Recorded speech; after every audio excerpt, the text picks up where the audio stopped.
It's in black. Pages breathe when you're not there. Turn the key, the shadows talk back. Midnight rings you if you're dead.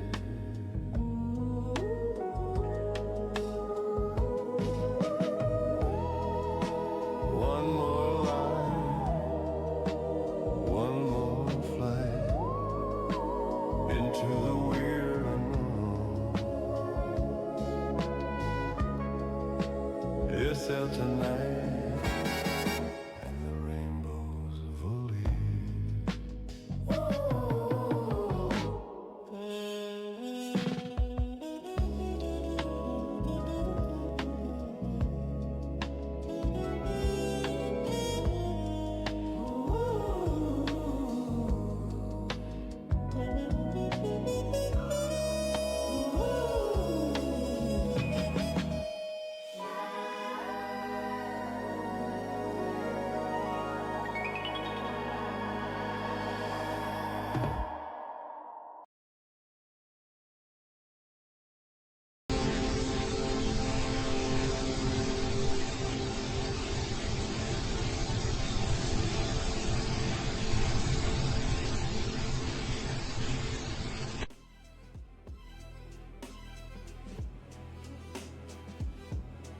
On the hottest day of the year, an artist drew a perfect portrait of a man he never met, a criminal, in the dock.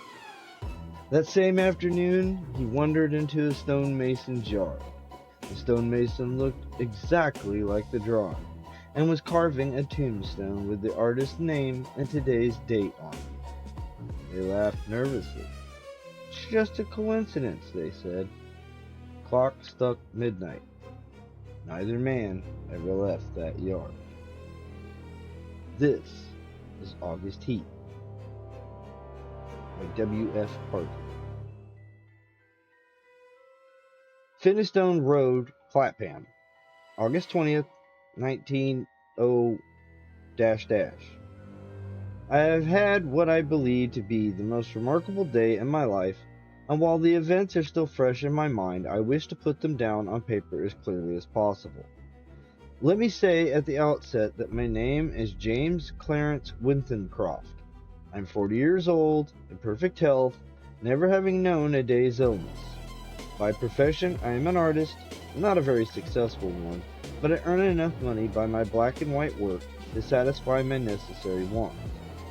My only near relative, a sister, died 5 years ago, so that I am independent. I breakfasted this morning at 9, and after glancing through the morning paper, I lighted my pipe and proceeded to let my mind wander in the hope that I might chance upon some subject for my pencil.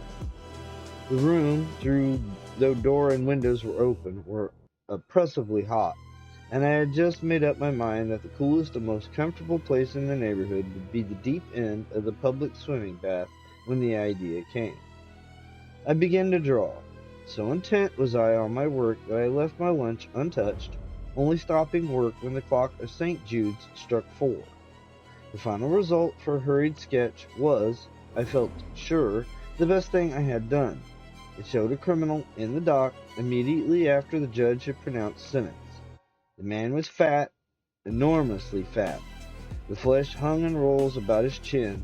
It creased his huge stumpy neck. He was clean-shaven, perhaps I should say a few days before he must have been clean-shaven, and almost bald. He stood in the dock, his short, clumsy fingers clasping the rail, looking straight in front of him. The feeling that his expression conveyed was not so much one of horror as of utter, absolute collapse. There seemed nothing in the man strong enough to sustain that mountain of flesh. I rolled up the sketch, and without quite knowing why, placed it in my pocket. Then, with the rare sense of happiness which the knowledge of a good thing well done gives, I left the house. I believe that I set out with the idea of calling upon Trenton, for I remember walking along Lytton Street and turning to the right along Gilchrist Road at the bottom of the hill where the men were working on the new tram lines. From there onward, I have only the vaguest recollection of where I went. The one thing of which I was fully conscious was the awful heat that came up from the dusty asphalt pavement as almost palpable wave. I longed for the thunder promised by the great banks of copper-colored cloud that hung low over the western sky. I must have walked 5 or 6 miles when a small boy roused me from my reverie by asking the time. It was 20 minutes to 7. When he left me, I began to take stock of my bearings. I found myself standing before a gate that led into a yard bordered by a strip of thirsty earth, where there were flowers, purple stock, and scarlet geranium. Above the entrance was a board with the inscription, C.H.S. Atkinson, Monumental Mason, worker in English and Italian marbles. From the yard itself came a cheery whistle, the noise of hammer blows, and the cold sound of steel meeting stone. A sudden impulse made me enter. A man was sitting with his back towards me, busy at work on a slab of curiously veined marble. He turned round as he heard my steps, and I stopped short. It was the man I had been drawing, whose portrait lay in my pocket. He sat there huge and elephantine, the sweat pouring from his scalp, which he wiped with a red silk handkerchief. But though the face was the same, the expression was absolutely different.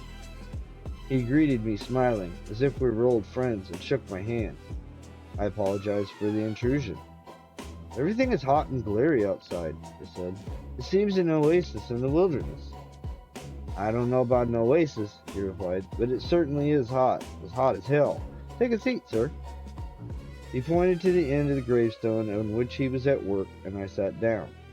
"That's a beautiful piece of stone you have got a hold of," I said. He shook his head. "In a way it is. The surface here is as fine as anything you could wish, but there's a big flaw at the back, though I don't expect you'd ever notice it.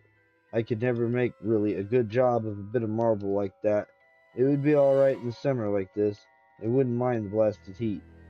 But wait till winter comes. There's nothing quite like frost to find out the weak points in stone." "Then what's it for?" I asked. The man burst out laughing. "You'd hardly believe me if I was to tell you it's for an exhibition. But it's the truth. Artists have exhibitions, so do grocers and butchers. We have them too. All the latest little things in headstones, you know." He went on to talk of marbles, which sort best withstood wind and rain, and which were easiest to work, then of his garden and a new sort of carnation he had bought. At the end of every other minute he would drop his tools, wipe his shining head, and curse the heat. I said little, for I felt uneasy. There was something unnatural, uncanny, in meeting this man. I tried at first to persuade myself that I had seen him before, that his face, unknown to me, had found a place in some out-of-the-way corner of my memory, but I knew that I was practicing little more than a plausible piece of self-deception. Mr. Atkinson finished his work, spat on the ground, and got up with a sigh of relief.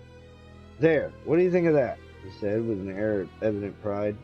The inscription, which I read for the first time, was this: "Sacred to the memory of James Clarence Withencroft, born January 18th, 1860. He passed away very suddenly on August 20th, 190 In the midst of life we are in death." For some time I sat in silence. Then a cold shudder ran down my spine. I asked him where he had seen the name. "Oh, I didn't see it anywhere," replied Mr. Atkinson. "I want some name, and I put down the first that came to my head. Why do you want to know?" "It's a strange coincidence, but it happens to be mine." He gave a long, low whistle. "And the dates?" "I can only answer for one of them, and that's correct." "It's a rum go," he said. But he knew less than I did. I told him of my morning's work. I took the sketch from my pocket and showed it to him. As he looked, the expression of his face altered until it became more and more like that of the man I had drawn. "And it was only the day before yesterday," he said, "that I told Maria there were no such thing as ghosts." Neither of us had seen a ghost, but I knew what he had meant. "You probably heard my name," I said, "and you must have seen me somewhere and forgotten it. Were you at Clacton-on-Sea last July?" I'd never been to Clacton in my life. We were silent for some time. We were both looking at the same thing, 2 dates on the gravestone, and one was right. "Come inside and have some supper," said Mr. Atkinson.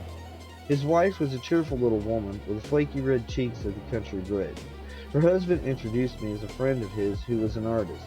The result was unfortunate, for after the sardines and watercress had been removed, she brought out the Doré Bible, and I had to sit and express my admiration for nearly half an hour. I went outside and found Atkinson sitting on the gravestone smoking. We resumed the conversation at the point we had left off. "You must excuse my asking," I said, "but do you know of anything you've done for which you'd be put on trial?" He shook his head. "I'm not a bankrupt. The business is prosperous enough. 3 years ago I gave turkeys to some of the guardians at Christmas, but that's all I can think of. And they were small ones, too," he added as an afterthought. He got up, fetched a can from the porch, and began to water the flowers. "Twice a day, regular in the hot weather," he said, "and then the heat sometimes gets better of the delicate ones. And ferns, good Lord, they could never stand it. Where do you live?" I told them my address. It would take an hour's quick walk to get back home. "It's like this," he said. "We'll look at the matter straight. If you go back home tonight, you take the chance of accident. The cart may run over you, and there's always banana skins and an orange peel, or to say nothing of fallen ladders."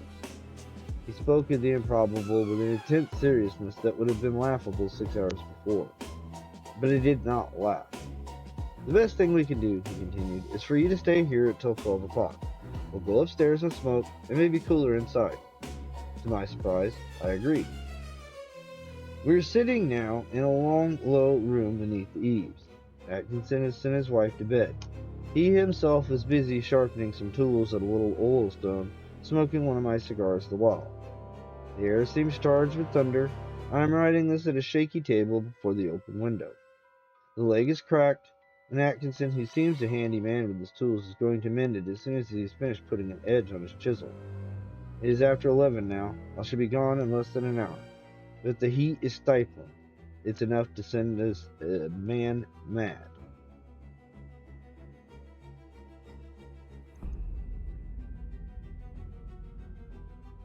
He drew a stranger.